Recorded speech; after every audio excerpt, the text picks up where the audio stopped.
जोहार, मैं Lakshmi Oraon Jharkhand M7 news में आपका स्वागत है।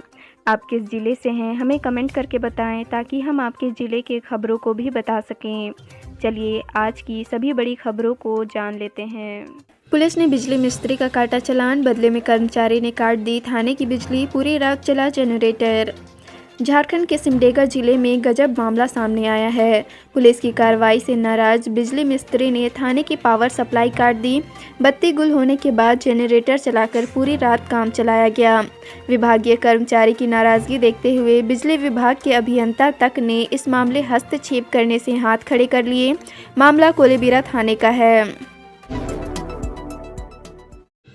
जसीडीह में धड़ल्ले से बनाई जा रही थी देसी शराब, नशा बढ़ाने के लिए दवाओं का करते थे इस्तेमाल।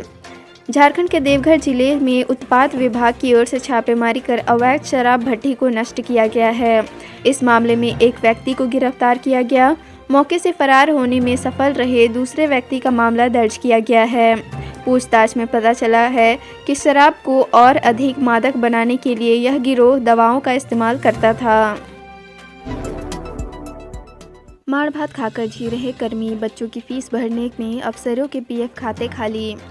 एचएसी में काम करना कभी लोग अपनी शान समझते थे, लेकिन आज हालात बिल्कुल उल्टा है। उन्हें वेतन तक नहीं मिल रहा है। वे तंगहाली के दौर से गुजर रहे हैं।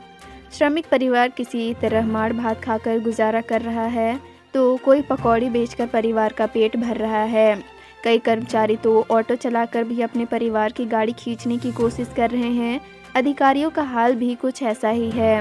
कई अधिकारियों ने तो बच्चों की फीस भरने के लिए पीएफ अकाउंट तक खाली कर दिया है। यहाँ के करीब 95% कामगार और 85% अफसरों ने पीएफ पर लोन ले रखा है। थर्ड वेव की तैयारी पर आईएमए के स्टेट प्रेसिडेंट और सेक्रेटरी ने कराया एनालिसिस। कोविड के नए वेरिएंट ओमिक्रॉन कई देशों की स्थिति बिगाड़ने के बाद भारत में भी कुछ राज्यों तक पहुंच चुका है। ओमिक्रॉन को वर्ल्ड हेल्थ ऑर्गेनाइजेशन ने वायरस ऑफ कंसर्न बताया है। इसके फैलने की गति देख सभी राज्यों व जिलों को भी सभी स्तर पर तैयारियां करने का निर्देश दिया गया है। हालांकि ओमिक्रॉन को लेकर झारखंड आईएमए के प्रेसिडेंट डॉक्टर AK सिंह ने कहा कि इससे डरने की बिल्कुल ज़रूरत नहीं है। पुलिस पेट्रोलिंग टीम को बनाया गया था निशाना, 12 राउंड चली गोलियां, चलाया जा रहा सर्च अभियान। झारखंड के गुमला में नक्सलियों ने पुलिस पेट्रोलिंग टीम को निशाना बनाने का प्रयास किया है। प्राप्त सूचना के अनुसार चैनपुर प्रखंड के कुरुमगढ़ में निर्माणाधीन थान भवन के समीप बुधवार की रात माओवादियों ने 12 राउंड फायरिंग की। पुलिस की पेट्रोलिंग टीम जैसे ही जिमरी व पीपी बमदा पुलिस पिकेट के समीप पहुंची थी, इसी दौरान पास के जंगल में कुछ रोशनी दिखी। पेट्रोलिंग टीम ने आवाज़ लगाई। दूसरी तरफ से नक्सलियों उन्हें लक्ष्य कर फायरिंग कर दी। पुलिस द्वारा भी जवाबी फायरिंग की गई। करीब 1 घंटे तक रुक रुक कर फायरिंग की आवाज़ सुनाई गई है। घटना में कोई हताहत नहीं हुआ है। गुरुवार की सुबह ग्रामीणों ने भी फायरिंग की सूचना पुलिस को दी। एसपी एहतेशाम वकारिब ने घटना के सत्यापन के लिए डीएसपी को मौके पर भेजा। इलाके में नक्सलियों की धरपकड़ के लिए सर्च अभियान शुरू किया गया है। 8,000 रुपये की रिश्वत लेते रंगे हाथ पकड़ाया राजस्व विभाग का कर्मचारी, LIC कॉलोनी में रहता है परिवार। झारखंड के दुमका में भ्रष्टाचार निरोधक ब्यूरो ने गुरुवार को छापेमारी कर एक सरकारी कर्मचारी को गिरफ्तार कर लिया है। राजस्व विभाग में कार्यरत कर्मचारी पर 8,000 रुपये रिश्वत मांगने का आरोप है। ACB ने दावा किया है कि घूस की रकम लेते हुए कर्मचारी को रंगे हाथ पकड़ा गया। यह कार्रवाई जिले के जामा अंचल कार्यालय में हुई। कर्मचारी का नाम विभास तिवारी है।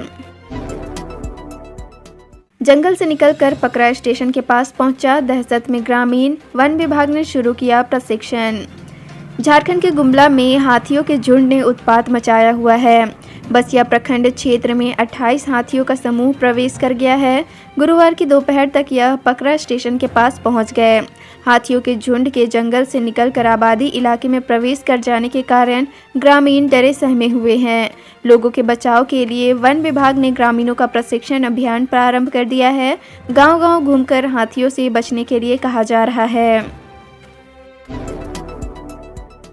24 घंटे से था घर से लापता। बुधवार दोपहर 2 बजे के बाद परिजनों से नहीं हुई थी बात।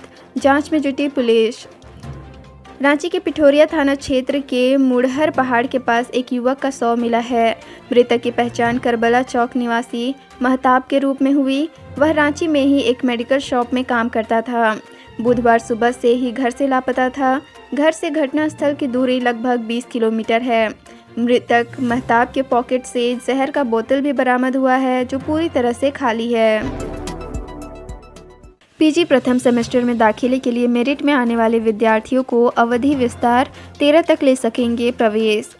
झारखंड के पश्चिमी सिंहभूम स्थित कोल्हान विश्वविद्यालय में पीजी प्रथम सेमेस्टर में नामांकन की अवधि का विस्तार कर दिया गया है। विश्वविद्यालय की ओर से जारी अधिसूचना के अनुसार स्नातकोत्तर पाठ्यक्रम के अंतर्गत एमए, एमएससी व एमकॉम कोर्स में सत्र 2021-23 में प्रवेश लेने के लिए चांसलर पोर्टल के जरिए आवेदन कर पहली मेरिट सूची के स्थान पाने वाले विद्यार्थियों को नामांकन के लिए अवधि विस्तार दिया गया है। संबंधित विद्यार्थी गुरुवार से आगामी 13 दिसंबर तक प्रवेश ले सकते हैं। 14 दिसंबर को दूसरी वरीयता सूची का प्रकाशन कर दिया जाएगा। दूसरी मेरिट सूची में शामिल छात्र छात्राओं का प्रवेश 14 से 22 दिसंबर तक होगा।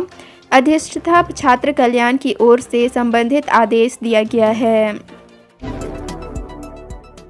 कोरोना काल में सब कुछ थमा, लेकिन घूसखोरी नहीं। पुलिस महकमा सबसे भ्रष्ट। वीडियो ने कुआं खोदने और मुर्गी शेड बनाने के लिए भी की वसूली।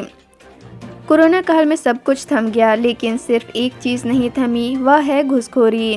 घूसखोरी में झारखंड ने इस वर्ष भी अपनी गति बरकरार रखी। अंतर्राष्ट्रीय भ्रष्टाचार निरोधक दिवस पर यह जानना बेहद ज़रूरी हो जाता है कि सरकारी कार्यालय में भ्रष्टाचार का पैमाना क्या रहा। भ्रष्टाचार निरोधक ब्यूरो झारखंड के आंकड़ों की माने तो पिछले 3 वर्षों में घूसखोरी के जिस तरह के मामले आए थे, इस वर्ष भी उसी तरह के मामले सामने आए हैं। परमवीर अल्बर्ट एक्का के सम्मान में पत्नी संग गुमला पहुंचकर जीत लिया था दिल। Chief of defence staff Vipin Rawat और उनकी पत्नी मधुलिका रावत की मौत की खबर ने पूरे देश के साथ साथ झारखंड को भी झकझोर कर रख दिया है। सेना में बीरा के नाम से चर्चित रहे जनरल रावत के साथ राज्य के लोगों की गहरी संवेदनाएं जुड़ी हुई थी। बतौर सेनाध्यक्ष उनका गुमला दौरा लोगों के दिलो दिमाग में बसा हुआ है। 4 जनवरी 2019 को सेनाध्यक्ष के रूप में जनरल झारखंड के बहादुर बेटे परमवीर अल्बर्ट एक्का की वीर गाथाओं से प्रभावित होकर उनके सम्मान में खींचे चले आए थे। अपनी पत्नी के साथ चैनपुर प्रखंड स्थित बरवे मैदान पहुंचे और अल्बर्ट एक्का को श्रद्धांजलि अर्पित की थी। झारखंड सरकार ने की घोषणा, जानिए कहां से आएगी राशि, कैसे मिलेगा मुआवजा।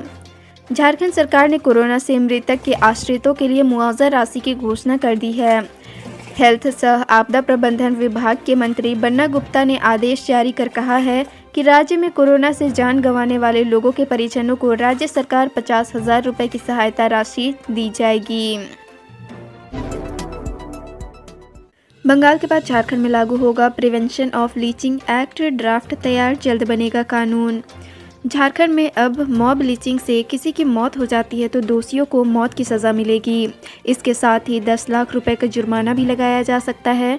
लीचिंग में किसी को चोट आती है तो दोषी को 3 साल तक की सज़ा और 1 लाख रुपए से 3 लाख रुपए तक का दंड दिया जा सकेगा।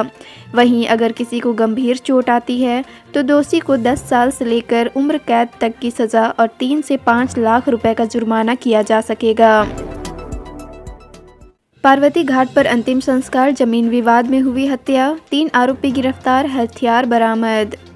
पूर्वी सिंहभूम जिले के जमशेदपुर में बागबेड़ा थाना क्षेत्र अंतर्गत हमले का शिकार हुए भारतीय जनता युवा मोर्चा के जिला महामंत्री सूरज कुमार की गुरुवार को मौत हो गई। वह पिछले 40 घंटे से जिंदगी और मौत की जंग लड़ रहे थे। इस वारदात को अंजाम देने वाले 3 लोगों को पुलिस ने गिरफ्तार कर जेल भेज दिया है। इसमें सोनू सिंह, कमल शर्मा के साथ एक नाबालिग युवक शामिल है।